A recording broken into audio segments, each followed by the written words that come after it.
Okay, we are live. Welcome, everybody, to the Gadfly. I'm your host, David Rich, with a very special guest, Astrologer Anne. Anne, how are you? I'm fabulous. It's so great to be here. Thank you It for is having me. so great to have you here. So we met randomly. Well, nothing's random, as we both know.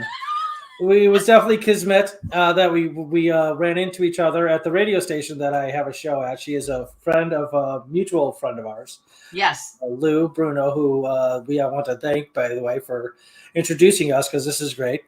Um, and I told her that I have a show like this, and I would love to have her on, and here we are. Yes. Fabulous. So Yes, excited to fabulous. be here, especially this Good. time of year. Good. Yeah, no, it's an exciting time of year to talk about these sorts of things. A lot going on, which means there's a lot of meaning, a lot of interpretation of life events, and this is where astrology comes in. Okay, as like I told you before, I do tarot cards, same sort of thing. It's all like interpreting reality for the individual concerning different methods and that kind of thing. So we're trying to Yes. talk about astrology. So why don't we go ahead? Why don't you start with telling us how you got involved in astrology in the first place? Thank you. Yes. Actually, I started becoming familiar with astrology as a tiny person when I was a little kid. My, my father knew, I know, that big. My father actually calculated our birth charts for us, and there were seven. Nice. Yes. Is that totally fun? I love And it. he was a mystic and a seeker, Oh, and it's so cool. he's gone now. He passed a couple years ago, but he knew all of these wonderful things. He studied theosophy. He gave presentations. He explored many things, and one of the things he explored very heavily was astrology. And so there were 9 people in the family, including my parents. So you can imagine there were a lot of different zodiac signs to explore. So by the time we were old enough to be pretty conscious, we all actually knew what our signs were, which was pretty cool. I didn't realize till I grew up that was so rare. Yeah. Yeah. No, that's extremely rare. Yeah. I can't think of anybody else I know that had that upbringing. So my dad gave me my start, and when I became an adult, went to college, did various things, became a writer, and about 25 years ago, I returned to astrology professionally. And launched an astrology column and really dug into it because I realized as a young person, I've been given this gift. And after doing 20 years of a career in corporate communications and business, which I actually, was a great grounding for the work that I do now, it was time for me to give back and participate and help people in a different way. I still use all those communication and business skills, but now I do it by giving readings for clients, and I run a website as well as a business and many, many other things, the products that we offer, that sort of thing. So it's really been a wonderful journey to come full circle and to know my dad is with me all the time as I work through astrology. I love that. That's very cool. When you were not doing astrology professionally, but were doing the communications thing, were you still involved in studying astrology, or were you distanced from it until you came back to it? It actually kind of went off to the side. It was dormant for a little while. I was still very much interested in metaphysical things, spirituality, religion, philosophy, very much like you're interested in. Yeah. But I was going at it from some other directions, particularly by studying meditation. Oh, nice. So I'm so glad because that piece came into my life to add to this. My dad was very intellectual. He was a Cancer sun sign.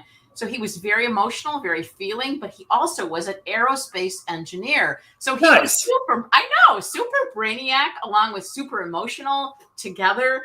And so he definitely took an intellectual approach. He had a lot of influence in my life. So I very much went to the intellectual Mercury ruled side of life and then circled back to more of Venus, a Neptune, and the moon later in my life to bring those two pieces back into harmony. That's very cool, and it makes it even more interesting that your dad was an aerospace engineer, because that's exactly the type of person you would expect not to be into this kind of stuff, right? With the physics and stuff. I know my buddy's getting his PhD in physics. He'll have nothing to do with this stuff. Yeah. So I'm trying to have. I mean, I study philosophy. I'm not an idiot. So I mean, I try to talk to him about these things, but he's not having it. So that's really very cool. That your dad was such a broad spectrum of interest like that. That's very cool. Yeah. Okay, and so that's your history getting into it. Let's talk about what astrology is. Like, what is it? Like, I mean, obviously people have a basic idea of like it concerns like signs and the zodiac. Everybody probably knows their sign and what, at least the name of it. Yeah. But what that means, probably most people don't know that. There's the, fun looking at the newspaper once, day and say, oh, today's going to be crappy or something, today's going to be great or whatever it is, but I mean, astrology is far more grandiose and far more ancient than that. It's It's thousands and not, thousands of years old. yeah, Absolutely, it's yes. considered to be, some would say it's the oldest science. And actually, that's a great way to put it. That's Okay. absolutely true, because astrologers, it's essentially, that means the study of the stars, the study of the heavens or the skies. Astrology was astronomy up until the last 200 or 300 years. Astronomy, as we think of it today, didn't exist, because that's what astrology was. Astrologers were the ones who were the experts on the movements of the planets, tracking timing in terms of what was going on with eclipses, and all of the other things that we now associated with things such as astronomy and astrophysics. It was the astrologers who knew all those things, and they were the wise ones of that time. And in fact, when they talk about the story of Christmas time and the wise people coming, they saw the star in the east. Those were astrologers. Those were the learned people who were basically following these things and knowing these things. It took, mathematics, geometry, calculations, all those things. And so the history of astrology dates back 5,000 to 7,000 years that we know of. It may very well and probably does predate that, because who has not gone out in the nighttime, looked up at the sky, and been awed by what is going on, particularly the cycles of the moon, which changes over the 30-day period, 28-day period. It's just extraordinary to look at the sky and imagine people years ago, when they didn't have all the light that we now have at night on Earth, would have seen those diamonds and sparkles in the sky in pitch dark in the evening, except when there'd be a full moon. So it was awe-inspiring. It also could be terrifying, because people need to figure out how to keep themselves safe. So it would have been nice to know, when's the full moon coming if you need to be doing something at night. The astrologers were the people who could help with that. The other thing that they did, very typically, astrologers would have been associated with leaders of any group or organization. So they would have been the people in royal courts or other institutions, helping whoever that leader is to manage things, to help people stay in harmony and run the culture in a way that worked well and kept things within bounds, things such as preventing wars, preventing famines, and that sort of thing. In fact, astrology actually, in part, originated because they had to figure out, when do we plant the crops to make sure they're going to have enough food to prevent famine and to prevent things such as, the populace being desperate and rising up and like killing the leaders. These things would happen. And so astrologers were relied on very heavily, and typically they would cast birth charts for people who were royalty or nobility. That was a rarity back then. Only people in the upper crust, the leadership of royalty had charts, because only they're the ones where they knew when they were born. Everybody else, who knew when they were born, although certainly if people knew, in the month of X, they might have an indication of when they were born. But anyway, India has an ancient tradition of astrology. China has an ancient, thousands and thousands of years. And in the West, the astrology we know of as Western astrology, the types of things that people, I live in Chicago, you're in the Chicago suburbs. Those of us who are in the Western hemisphere, the type of thing we think of as astrology tends to be what's called Western astrology, which traces its lineage back to ancient Greece, Babylon. And in some respects, you could actually make a case for that being traced to ancient Egypt, because there's so many connections among Greece. Everything comes from Egypt. Absolutely right. And in fact, a great deal of the expertise with watching the skies, as well as mystical training and background, which I would also like to say, astrologers typically, when they are trained in the very traditional way, have really must have spiritual training, because it's a spiritual and sacred trust to be working with this information to assist people in so many things that are so important in their lives, let alone understanding the cycles of what happens in the world and in nations. That again, it's a sacred trust. And so we sort of bridge the place between I wouldn't say clergy, but it's a spiritual role, a kind of ministerial role, in addition to an educational role. A great responsibility along with the information and gifts that astrologers receive. They have a great deal of responsibility towards the people they work with and communicate with. Yes, very cool, very interesting too. Yeah, you brought up some really good, interesting points too. The Egypt thing, which is very cool. I think most Western stuff can probably be traced back to Egypt. I was starting from engineering and mathematics to astrology, philosophy. Pythagoras, who predated Plato, and Plato borrowed a lot of his philosophy from Pythagoras. Clearly, we know that he studied in Egypt. Exactly. I mean, there's all sorts. I mean, you could even go as far as to talk about certain mythological paradigms that traverse throughout the Middle East, go back to Egypt as well. A son of God coming down and being sacrificed, is very similar to the Christian thing. Osiris was resurrected from the dead by Isis. Also, there's tons of stuff, and I like that you brought up the three wise men in the Bible, because there's a couple of passages in the Old Testament where it's really not having it with astrology. But then you look at the New Testament, and the three wise men were clearly astrologers. They were interpreting the stars to get somewhere. That's astrology. Exactly. In the most general sense. Okay. So timing, that's a big thing of what astrology is. It's science of cycles and timing. Yeah, exactly. So that's very cool. Okay, so you started getting involved or you started doing astrology professionally. You said 25 years ago ish? Yeah.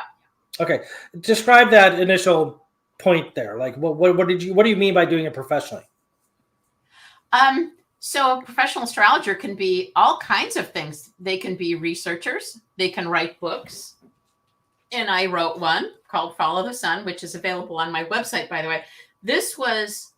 I'm also an artist, and so the image on the cover, just the idea of following the sun. Gorgeous. It's gorgeous. Thank you so much. It's an oil painting. No, and there's a lot of color in this book too, and paintings that I did as well, because that's great. I started doing this was a way to combine my love of astrology with my love of painting and my background, because my degree from college is in art history. How to bring all these things together, and because a birth chart is so visual, but what does that look like for an astrologer? Where that could be writing articles, it could be writing a column, which I did, an astrology column for a local newspaper. It also could be teaching, and these days so much of this is done online. And these days it could be a website. Years ago it was very much the old traditional publishing, but now so many things are published in blogs, on websites, or in ebooks and that sort of thing. So also consulting. And so some of the work that I do is working with business clients in terms of how do they use astrology to work with their businesses and to make themselves more successful and more happy in what they do. And actually, the quote is attributed to J.P. Morgan. Anybody can be a millionaire, but to become a billionaire takes an astrologer. Really? Yes. And he imagined that's cool. The great fortunes of the late 19th and early 20th century. And a great many of those industrials, let me tell you, they were using astrologers, as were many U.S. politicians, and they continue to do so. A lot of people in leadership positions or creative positions continue to use astrologers. A lot of people on Wall Street, Charles Schwab, all those sorts of people used astrologers because they needed to know cycles and timing. Financial astrology is one thing that many astrologers do. My own work is not that. Mine is study of cycles, working with business people, as well as working with individuals who, the best time to get a reading is if something's going on in your life and you can't figure out how to fix it, or patterns keep repeating. It's like anything when you might go to a professional. Well, very often astrology can give you a whole lot of information to make your life a heck of a lot easier. One of the most important things that we do with clients is figuring out what cycle are you in. For example, if you want to start a business, astrology might help you to say, you know what, this is a bad time. But if you wait another year or 6 months, or if you do this behind the scenes stuff and then you wait till next year, then you have the tides with you. We're always trying to help people do things at the best time instead of the, oh man, shoot yourself in the foot time, which is real easy to do if you're not aware of the cycles. 100%. And nature is cyclical, just so everybody knows. Absolutely. Yes. So that's why, I think sometimes we lose sight of that. But that's why we have, recurring seasons. So that's very interesting. I didn't know that about J.P. Morgan and those big. I mean, I heard rumors. I don't even know if it's true, but that Ronald Reagan and Nancy Reagan looked to astrology, hired an astrologer. I heard that, but I hadn't heard about J.P. Morgan saying the difference between a millionaire and a billionaire is an astrologer. That's really interesting. That's pretty profound stuff there. Yes. A lot of people obviously some people don't take astrology very seriously, but when you have the mention by somebody like that ups the credibility considerably, I would say. Well, consider too that the Washington, D.C. has more zodiacs in public buildings than I think any place else. And an obelisk, very Egyptian, very mystical. The founders of this nation were very clued into these kinds of things. And for example, the election day occurs in November during Scorpio time. It's a water sign. The nation's birthday, July 4th, is during Cancer time, another water sign. And before they changed it in the early 20th century, the inauguration would happen in March during the time of Pisces. So they had this water triangle going on to create a great sense of harmony in what was going on. Also very interesting, Pisces is the sign for a couple of the early founders in the early days. And so including Madison as well as George Washington. Oh, really? And certainly both of them would have had an intuitive sense of astrology, and as well as the fact that a lot of these folks were Masons and they probably would have studied a lot of these things. So it's just very interesting to think about the fact that this nation and the world in general, leaders have, even if they haven't want to talk about it, they are very much in tune generally with what's going on astrologically. They may not always feel comfortable talking about it publicly, but behind the scenes, it's really good data to have. Yeah, that's really interesting. I didn't know that. And so, is that when the country started going downhill? Is when they changed inauguration day to January? when they got rid of the harmony? Okay. Anyway, so well, we switched it to Capricorn time, so that was a time, because it's in January now, Yeah. So that's a time of greater seriousness in some respects, as well as let's get down to business, let's get practical. And so, that speaks a bit to what we're going through these days with, with Pluto and Capricorn. It's tearing down what needs to go away so we can build, on a new foundation. Okay, so you brought up Pluto. That's interesting. That's a good segue to my next query. Yeah. The planets. In astrology, there are 7 planets, correct? Or does it depend? In the old days, before telescopes, yes, 7. And by the way, astrology uses the term planet to refer to what could more correctly be called the luminaries, the 2 lights in the sky, which are mentioned, by the way, in the Old Testament and in Genesis. The moon and the sun, they're the luminaries. They bring the lights, a light for day and a light for night. True. And those went all the way through Saturn. Well, in the era of telescopes, we were able to notice and see in the sky 3 other planets, Uranus, and that one's called Herschel because of the guy and his sister who found, who noticed it and were able to say, yeah, this is a planet, Neptune, and then Pluto, my personal favorite, whom Clyde Tombaugh, who was born in Streator, Illinois, and did most of his work in New Mexico, was the one credited with noticing it. So that adds up to 10 planets. So for modern astrologers, and I am one, who use these planets, these so-called outer planets that move quite slowly, Uranus, Neptune, Pluto, there's 10 planets, including the 2 lights, the sun and the moon. Oh, okay. Okay. Yeah. Also, as I'm sure your listeners know, and you as well, there's been a bit of a brouhaha about poor Pluto. Neil deGrasse Tyson. Yeah, he's like, You're out. You're not a planet. And as an astrologer, I advise people to never diss Pluto because you do that at your own peril. Pluto is really connected to major stuff that goes on, particularly from a karmic and a soul level. And that and it spends a long time in each sign forcing the issue. Sure. So that makes sense because it moves. Okay. Yes. Also, I also want to say 2 places in America, Pluto's officially a planet. The legislatures of both Illinois and New Mexico, the 2 states Clyde Tombaugh was active in, voted to declare that in the skies over these states, Pluto remains a planet. Oh, well, okay. There you go. There you have it. And we are both in Illinois tonight, so Yeah, exactly. I mean, would it matter if like everybody in the world except for astrologers said Pluto's not a planet? Would it matter to astrologers? I mean, science has a different way of approaching these things than astrologers do. well, I also want Like they mean like certain like the size of it wasn't like consistent with what they would define. It had nothing to do with like the personality magnetism or traits that it presents to individuals. Does that make sense? yes. Okay. Well, regardless of what went on in that particular vote in the Astronomical Society, they even though it was downgraded, Pluto is still classified as like a dwarf planet or a something planet. Right. So let's just say it's a planet. Whether it's a dwarf or a full class 1 doesn't matter. It's a heavenly body that has been correlated by astrologers with major happenings that occur over a long period. So for astrology, it doesn't really matter how it's classified because there's enough. See, that's the thing. Astrology is based on so much data. There's data now for nearly 100 years of the effects that happen when Pluto makes major, has like collisions with certain planets or whatever, that astrologers can look to and see, yeah, you really do need to pay attention when Pluto's making some major angles with other planets in either your birth chart or current planets that, in the sky right now. So does it matter? No, but I have to say I have a lot of respect for Pluto. So in my book, Pluto's still a full-on planet. Okay, right on. That's cool.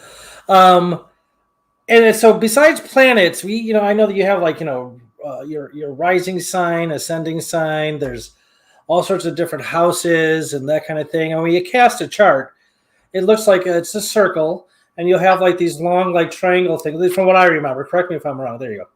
Like this. Yeah, and it's like I divvy it up like a pie or a pizza or something like that, right? And you have have all these different symbols within it.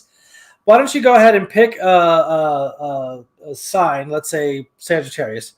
Can we reveal truth in advertising to our listeners? Sure, go ahead.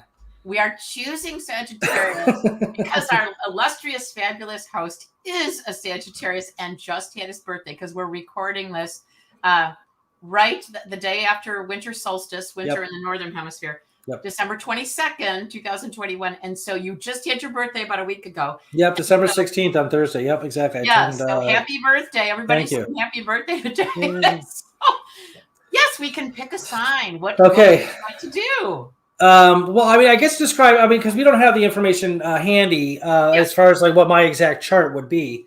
Yes. But just give me an example and just using Sagittarius as an example, since it's relevant to the show. Like, what would it look like? Like, underneath it. So, like, what is an ascending sign? What is a moon sign and a sun sign and that kind of stuff? Yes. So, basically, the easiest thing to know for almost everybody is your sun sign, and that's your sign, Sagittarius. Okay, that's the big one. And so that is what people look for when they read horoscopes, whether it's online or in newspapers or magazines. When they list all those 12 signs and people go, you go right to Sagittarius, that's your sun sign. What it tells us is that is where the sun was when you were born. This is all based on the moment of, not just the moment you were born, but the moment of the first breath. It's very mystical. It's very important. And that's exactly what the start of the life is considered to be. So anyway, we know your sun sign. Now, if you have the exact time as well as date and place of your birth, you can get an exact chart that shows you an actual snapshot of the heavens at the moment you took that first breath. It's all these symbols, and what an astrologer does is to interpret those. Now, if you don't know the exact time of birth, it's okay. We go by what's called your solar chart, which is based on putting Sagittarius as your rising sign in your case. Now, if you have your exact time of birth, we can go and look at exactly what your rising sign actually is. And that gives you your accurate timed birth chart. So you have your timed birth chart based on exact time and your solar chart. It's a really good idea to read both. In your timed chart, the sign to pay attention to is the sign that's right here at the 9 o'clock position. That sign is your rising sign, or it's also called your ascendant. And when you know that, it's the other key piece of data that you need as a human walking around on planet Earth. When you want to read a horoscope, you want to read both of those signs. So let's say your rising sign was Taurus. Whenever you read horoscopes, you read both Taurus and Sagittarius, because both of those charts have things to tell you. The rising sign is called that because the minute you take your first breath, all the signs are arrayed in that circle of the zodiac. That's why it's put together as a circle. It's a snapshot of the sky. Right.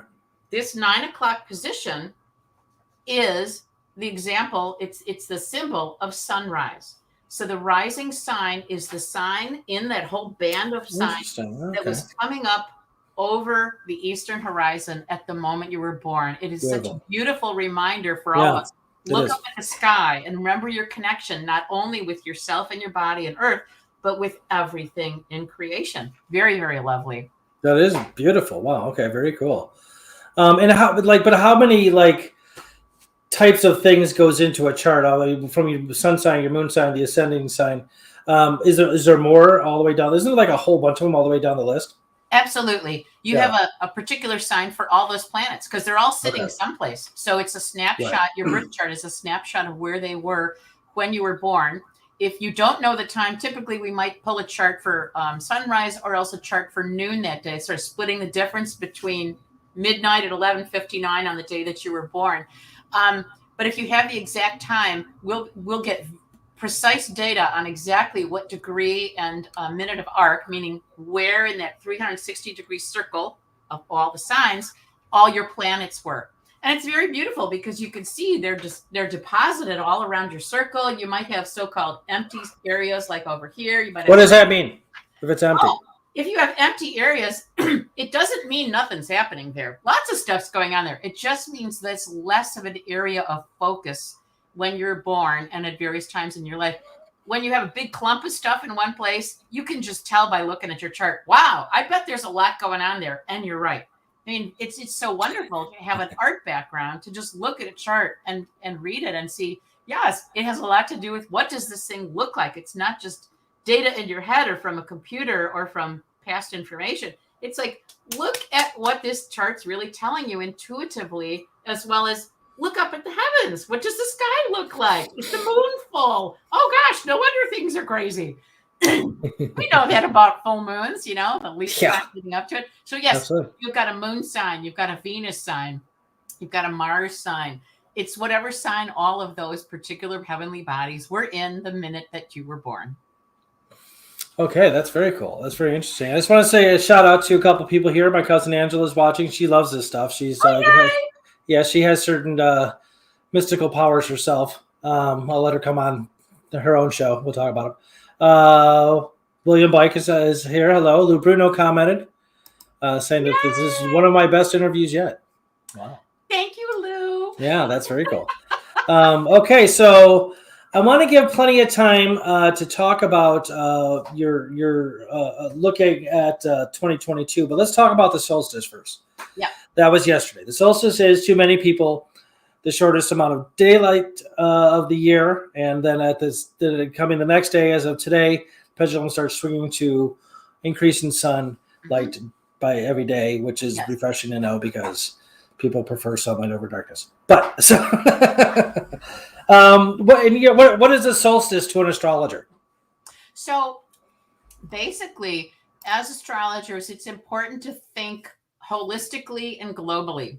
So in the Northern Hemisphere, yesterday, December 21st, 2021, was the winter solstice. However, for anybody south of the equator, that was the summer solstice. It's a story of light where we all balance each other. Everybody in the southern part of the globe is the opposite of what's happening up in the northern part of the globe. And so we trade off. By June, when we get the so-called summer solstice for the northern hemisphere, the folks in the south part of the globe will be experiencing their winter solstice. So it's always good to remember they come as sets, just like zodiac signs come. You're a Sagittarius, your opposite sign is Gemini. They're two sides of a polarity. Wherever one goes, other is always with you. It's very important to remember that. So what the solstice is for astrologers, in part, it is the ongoing drama and story of light. And light is such an important part of what goes on with astrology, as well as spiritual and mystical traditions. Light represents all kinds of things: wisdom, learning, aha moments, as well as literally shining light on things. Insight, clarity, awareness, consciousness, also, very powerful image, And so symbolically, at the winter solstice, which for those of us in the Northern Hemisphere occurred yesterday, it is the time of most darkness. And so it is a time when we must turn within and find the light inside ourselves. Ideally, what happens is each year that we work with our birth charts while we're incarnated on the planet, we're not just going around a circle. If we do it right, we are spiraling upward, and the circle actually gets bigger and bigger as we grow, as we evolve.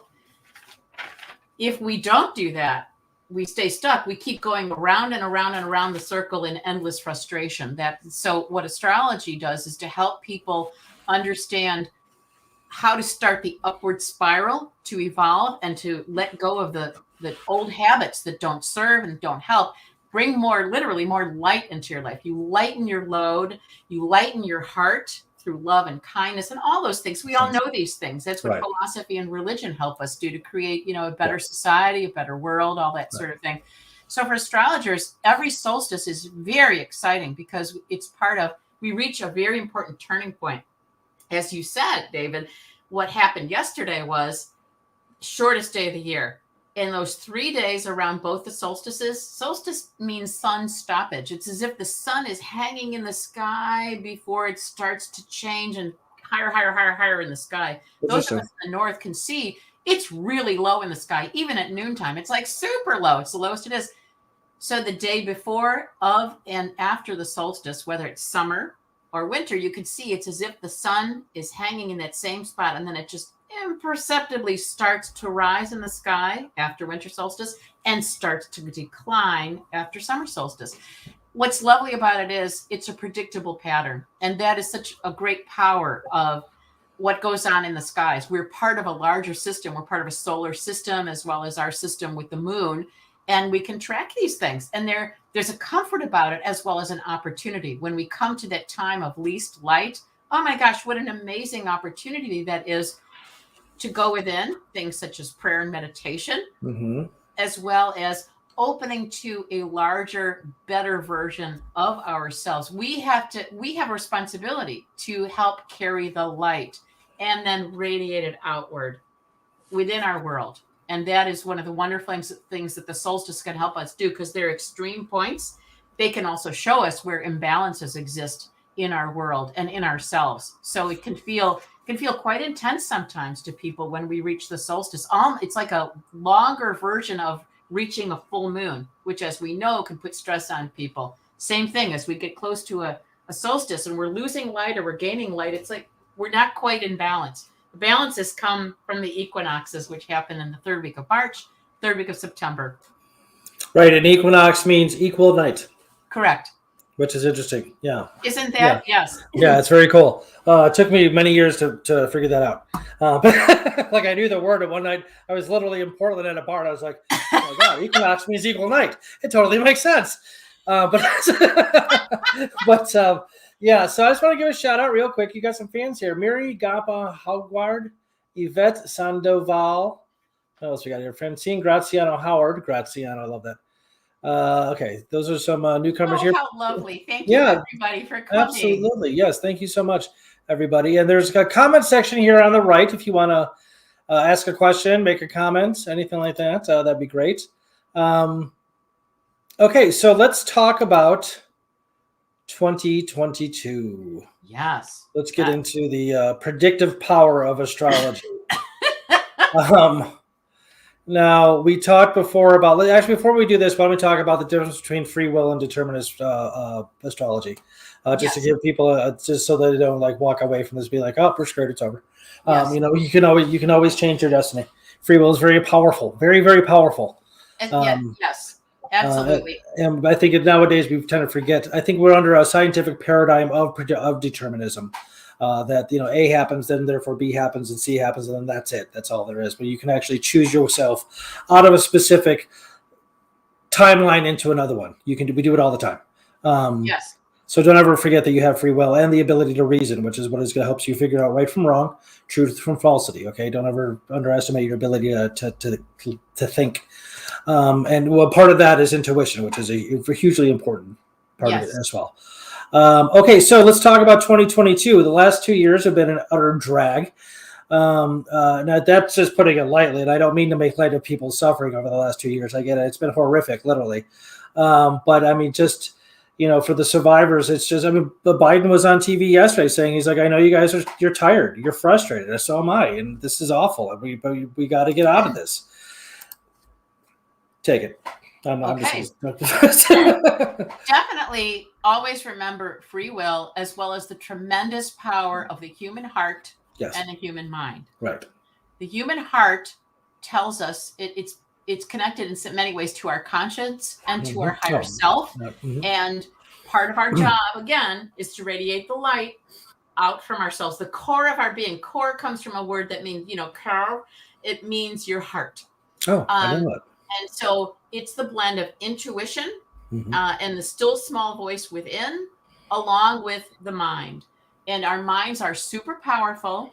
As you said, we have free will, and literally in every second of our lifetimes, we have free will to choose our thoughts. And even though it may not seem like it, we have the ability to choose our emotions. Emotions flit through like clouds. And we don't have to hang on to them, and we don't have to go back and relive difficult situations.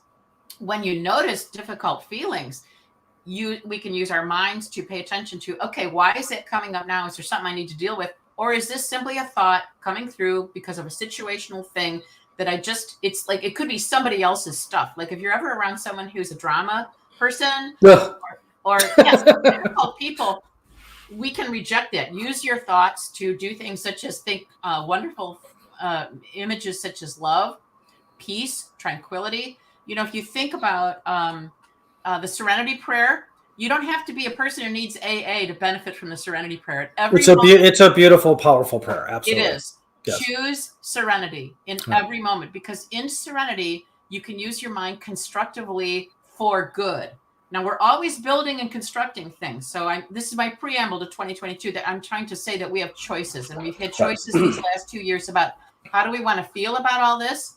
Where is the opportunity? That is the thing that as an astrologer, because we have free will, it is very important to remember the stars and the cycles offer opportunities at every single moment, even when our lives feel difficult and challenging and dark. There is always a silver lining. There is always an opportunity. We discover that opportunity by stepping back, by refusing drama, and allowing the higher emotions of love, kindness, all of those things to come forth. That will help get us off the negative train really fast and back to what can I do to be of service and to help others. That will also help train the mind to get off of those things and start thinking about, well, what do I want to build? What do I want my life to look like? So if dwelling on negativity, unfortunately, often becomes a self-fulfilling prophecy. If you focus too much on the negative things, you could actually start to bring those things to pass. So how can we use our minds in 2022 to bring in more of the things that we love, that make us feel good, that nurture ourselves and our families, our communities, and our world? So all of this is something that is really up for work in the early part of 2022. This, frankly, is an excellent time to slow down, calm down, and use time for reflection. Yes, we have had a difficult 2 years, and it's global, and it may be difficult to get emotional support. We can give that support to ourselves. If you don't meditate, get started. If you do meditate, renew your practice, and prayer and meditation will help through all of these things. Ancient people, we're talking thousands or tens of thousands of years, have been using these very simple tools, prayer and meditation, to change the world.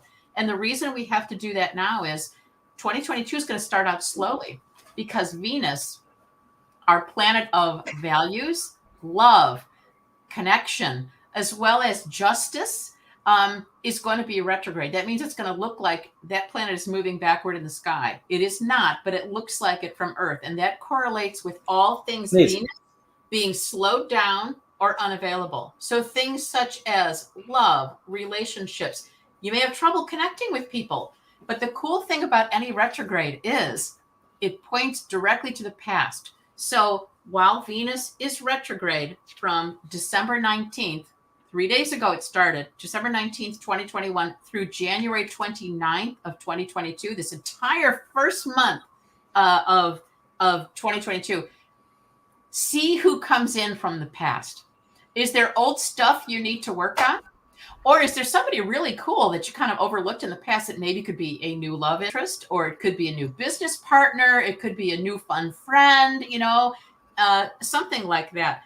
This is your time to slow down and look back at the past, because it's going to be kind of like Venus is taking a nap and unavailable and pushing you to do that work with the past so that you're ready to move forward. We will not be completely out of the woods with this Venus retrograde actually until about early March, the first week of March. So let's actually just take our time rolling into 2022. And for anybody who runs a business or is in charge of a department or anything like that, if you want to launch a product that's aimed at women or the fine arts or luxury matters, that sort of thing, wait until after the Venus retrograde is done, because if you launch it during that, it will come into the world as a thing that has Venus retrograde, and it may be lacking in some way. Also, astrologers often say Venus retrograde is not a great time to start a new relationship. I don't necessarily agree with that. Relationships come into our lives. It may very well be that somebody at this time comes back in or comes back to do a small piece of your life. And then when Venus retrograde ends, it ends, or the person moves on, or you find out, ooh, that person was not as good to be, too good to be true might be an experience that you have. See this as a wonderful learning experience for yourself about how are you handling emotions and what are you doing with relationships? Do you value the people in your life? Did you value people from the past? It's all about values. It's in Capricorn. Are we valuing corporate health over people? That's another big thing that's happening because Venus is in Capricorn. It's a sign of large organizations, big government, the military, all these things. How do we get that equation right about valuing the task that has to be done, making society work, and at the same time valuing the individual? Now, the other reason we need to take our time in 2022 at the beginning is many people here have probably heard of Mercury retrograde. Yes. Mercury's going to go retrograde at the same time. Those dates, it's mid-January until February 3rd. So I really mean it when I say wait until sometime in February, like the second week, to really start gearing up. And you may find things still in a bit of a slow motion until late February or even early March. Give yourself time, because everything that you learn and those people who come into your life from the past are going to help you get a whole lot more clear about what you're going to be doing.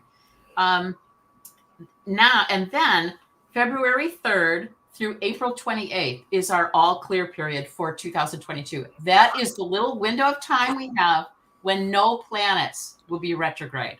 Really? Great time. Go at it. February 23rd through April what? February 3rd. 3rd, sorry. April 28th. That's our recess. That's our playtime. Yeah. Well, and it doesn't mean that you can't do stuff other times of the year, but what it tells you is you really have a big all clear message of nothing's retrograde. So the stars are more with you to launch things, initiate stuff, start a new program of anything or any kind of self-improvement. You really have the planets operating at full capacity in terms of moving forward, which is great. That's really interesting. So retrograde means that the planets say is like kind of like its energy is sort of pulling back on its. Is that a good metaphor? Yes. A good analogy? Okay. Like it's going inward. And so that's the time. Is it necessarily negative, or is it just? It just is.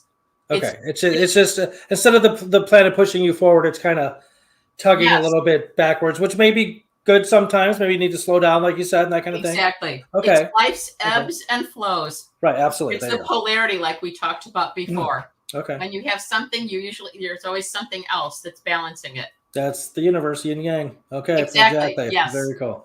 Okay, so April 28th, we're what happens after that? Then we get some of the other planets starting to go retrograde in 2022. And so it's just good, again, it doesn't mean that life doesn't carry on. It just means you'll start to see other planets, go retrograde at that time. And so actually it's the planet Pluto that will go retrograde at the end of April. Now, April, these outer planets spend months and months and months being retrograde, like 5.5 months. And that's okay. There's sort of a drumbeat in the background. But anybody here who's a Scorpio, pay attention to when Pluto goes retrograde for you. And you can do that on my website with the current planets data. I think I shared that with you. If not, I'm going to give that to you now. If people ever want to see where the planets are, they can do that. I just sent you a link, David, in the chat for people. But tracking the planets, you don't have to become an expert. That's not the point. But it's just useful to see if something's retrograde, it'll have a little RX next to it, or an R, yeah. And if it doesn't have the R, then it's moving forward. And but anyway, so 2022 has a slow start, and frankly, after the couple of years we've had, that's not a bad thing. That's actually a wonderful thing. Because I think the holiday season can be deeply stressful for people, even people who generally don't get caught up in stuff. It's just in the air. There's so much stress and so much change right now. And more health challenges have come down the pipe. So frankly, a slower start in January after the frenzy of online buying and shopping and wrapping and all the other things, it's a good time to take a rest. So especially for people in the Northern Hemisphere, if you get a chance to sort of snuggle in and hunker down and be more cozy at home, just frankly, get more sleep. That's one of the things in modern life. Many, many people are sleep deprived. So for those in the Northern Hemisphere, use the winter time to do what nature does, which is get a lot more sleep. I mean, think about bears hibernating. Yeah, no, I totally shut myself in a lot more during the wintertime. I love it. Yes, yeah, exactly. Yeah. Eat a little bit more, be quiet, be calm.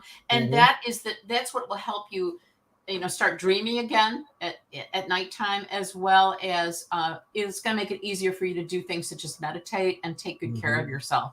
And you can set new habits for people who do New Year's resolutions. It's so important to think about, well, where do you want your life to go over this next year? And in terms of cycles that can help with that, it's a good idea to remember as well that in many respects, we are full on in the Age of Aquarius. Yes. Didn't that happen like 2 or 3 years ago? It happened actually a year ago. Well, okay, so there's a lot of points of view about when did it actually start. Okay. Did But it it's start recent.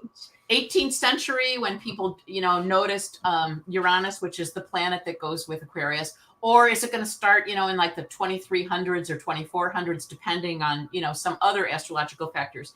A lot of mystics essentially feel that we're already here, and the U.S. in particular is a major player in this, based on the time that it was founded. But a lot in terms of the 20th century is very much associated with things that are very Uranus and very Aquarius in terms of computers, technology, the science, the breakthroughs. That's a word that goes with Aquarius and Uranus. And so that being the case, it also argues very strongly that we need to take even better care of ourselves, because Uranus and the Aquarian age are very electrical.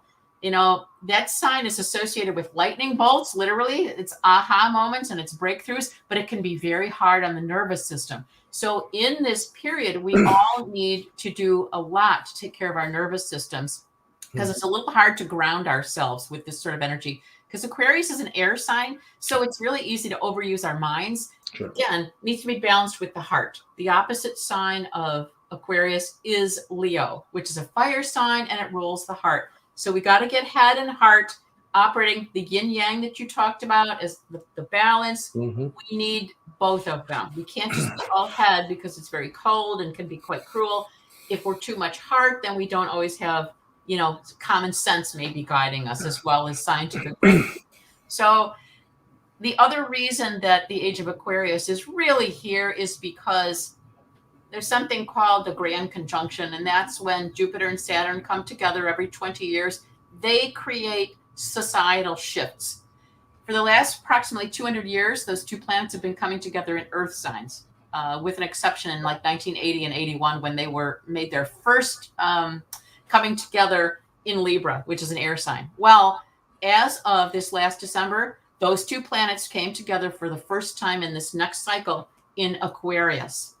And all of their comings together every 20 years for the next 200 years are going to be in air signs. So the reason this is important and the reason it now feels like the Aquarian age is when you have planets in air signs setting the tone for what society is going to look like, because Saturn and Jupiter are the two social planets. They help determine how do we organize society. In air signs, they support the air sign Aquarius. And the next 20 years, it's all about how do we organize society using Aquarian ideals. And remember, Aquarius is very much about humanitarianism, collectivism, nice, taking care of everybody, working as a group as well. That'd be refreshing. Yes, and cherishing the individual, letting each person march to the beat of the own drummer, as well as how do we have all these very unusual people, quirky, offbeat, and I will use the word weirdo because that's another word that people sometimes use. How do you keep those wonderful weirdnesses that make us individuals and yet find a way for all of us to come together? Because we are one human family. We are one globe. Unity is a big part of the Aquarian mandate for this next 2,600 years. So let's go to it. So that's a big part of 2022 as well. That's very interesting that you said all that about the Age of Aquarius. It wasn't just a song by the Fifth Dimension out of the play Hair back in the 60s. And who knew that play would be so prophetic. And Exactly. This is the dawning of the Age of Aquarius. I never really realized it until it was like, I don't know, 10, 15 years ago, something like that. I don't remember where I heard it, but that astrologically, we were actually approaching the Age of Aquarius. I was like, really? I'm like, oh, okay. I thought it was just a song, And then so it was about a year ago, but I knew it was somewhat recently that we had, again, we gotten to the point where we're officially now full blown in the Age of Aquarius, just getting out of the Age of Pisces, which to some would be considered like the Christian age, because the fish and the Jesus sign and that kind of thing. Some people don't go there with. I don't know. I've just heard that. Is that a thing in astrologers? Is that what you guys call it? Like the Age of Pisces and then shifting to the Age of Aquarius. Yeah. Okay. And I just gave you a link, actually. This is a link to, let me see. Here, let me grab it for you. Anyway, for those listening, I just sent a link to our fearless leader, our wonderful host, for an entire section of articles about the Age of Aquarius that you can go take a look when you want to.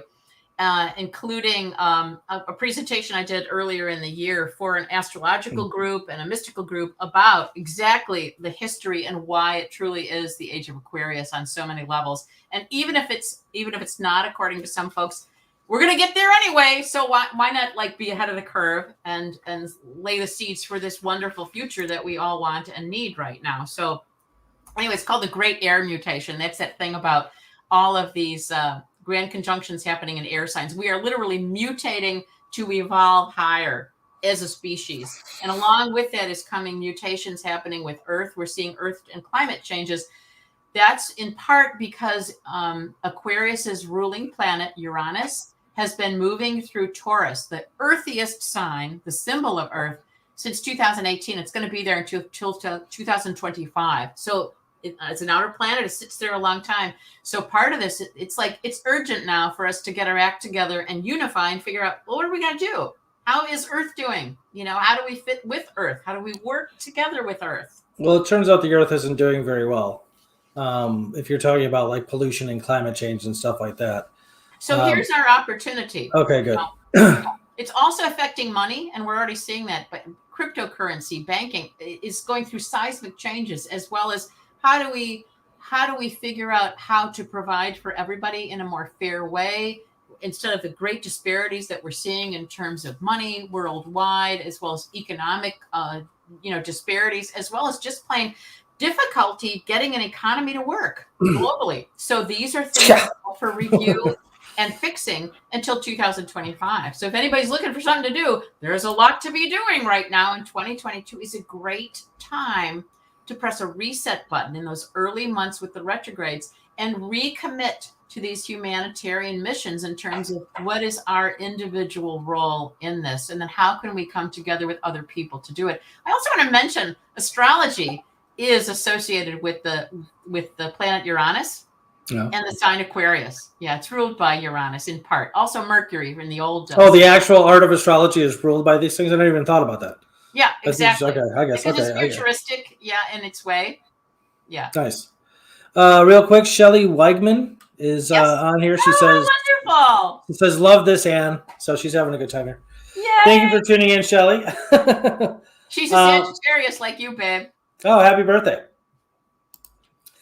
Okay, well, we got about 5 minutes left. I want to ask you, we're talking about all this, like transitioning from like one, paradigmatic age to another.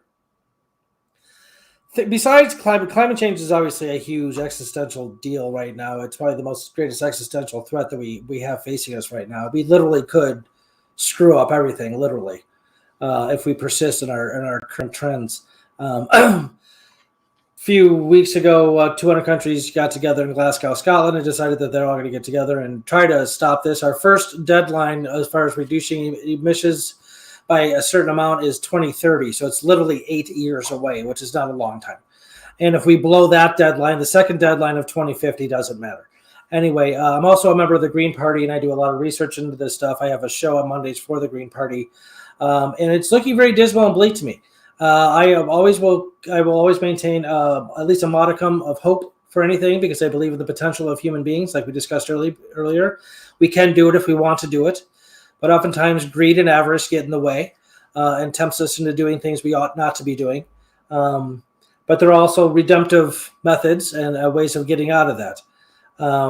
Astrology being one of them. Do astrologers have anything to say about any sort of more grandiose long-term predictions about the health and future of the planet, or do you guys just go year by year, or how's that working? It's both. We're always looking at short-term cycles as well as the long-term cycles, and it's those outer planets, Uranus, Neptune, and Pluto, that point to the longer cycles, as well as those enormous cycles, such as the ages that are the 2,600 year periods. And so I want to mention, for those of our listeners who live in the U.S.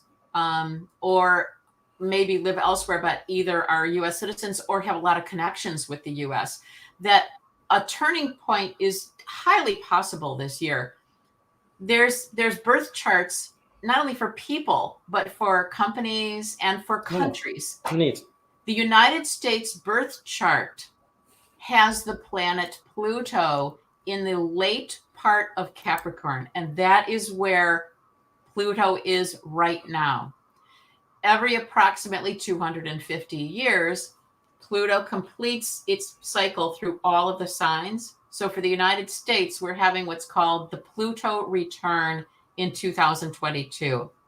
Pluto is a planet, tiny but mighty. It is a planet that takes no prisoners. It forces you to change, or it kills off what you will not let go of. Wow. It brings you to your knees. The United States is going through this drama, and we've seen it.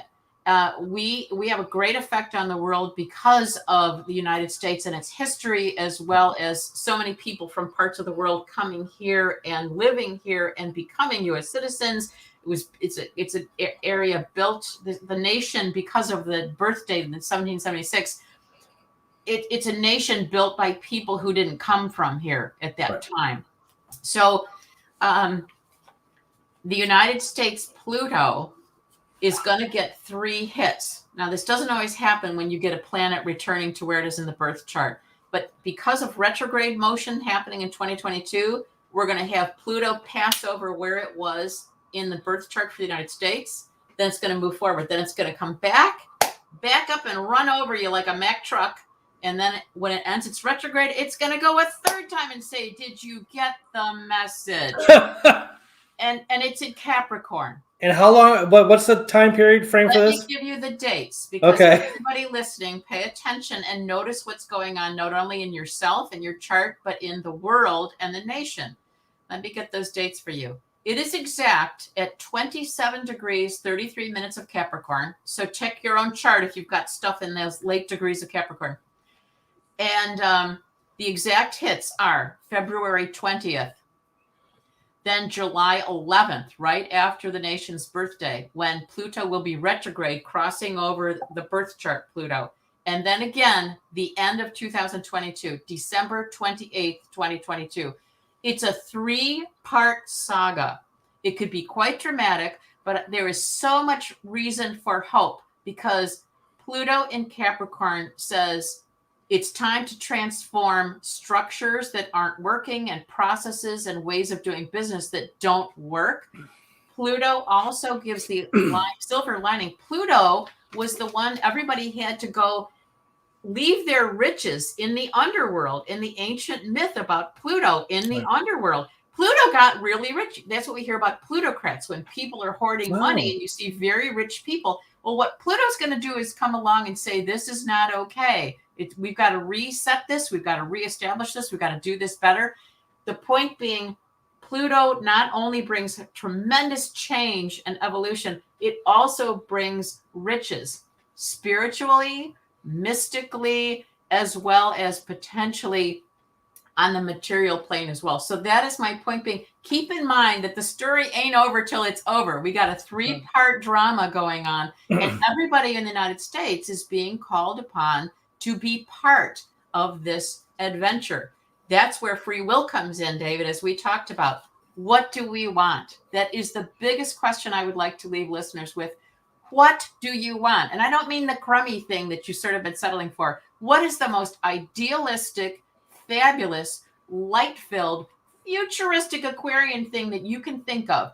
Start visualizing it, because as you conceive it, you can bring it to pass. 100%. Things will start to be magnetically brought into your life to help you bring it to pass if it meets a noble purpose and goal, and if it is for the good, not only for yourself or your family, but for everybody and the planet, and frankly, the solar system. So let's go to it. How exciting is that? That's extremely exciting. Wow, what a great way to end the show, too. By the way, everybody, this is her website address here, astrologeranne.com. Pretty straightforward.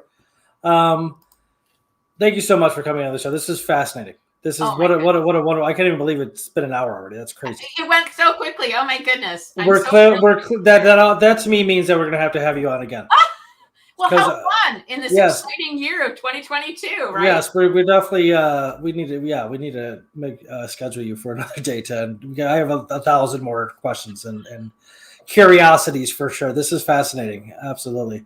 I'm eager to see the 3 plutonic, if you will, smacks. Absolutely. And for everybody tuned in, make sure you go to my website, astrologeranne.com, and sign up for my newsletter if you wish, because I will be putting out new horoscopes for every sign at the beginning of 2022 that talks about all this that we've talked about tonight and more. Fantastic. All right. Astrologer Anne, thank you again so much for coming on the Gadfly Show. You're so welcome. A delight to be with you. Oh, great. Ladies and gentlemen, thank you for tuning in. We see we got a pretty big turnout here. That's mostly because of your fame, not mine. So this is very cool. Oh, wait, I got a comment. Let's see here. Hold on. Mary Gappa Haugard. A great basic breakdown filled with lots of detail. Loved it. Okay, well, thank you very much, Mary. All right, everybody, thanks for tuning into the Gadfly. I'm your host, David Rich. Till next time, take care of yourself. Bye-bye.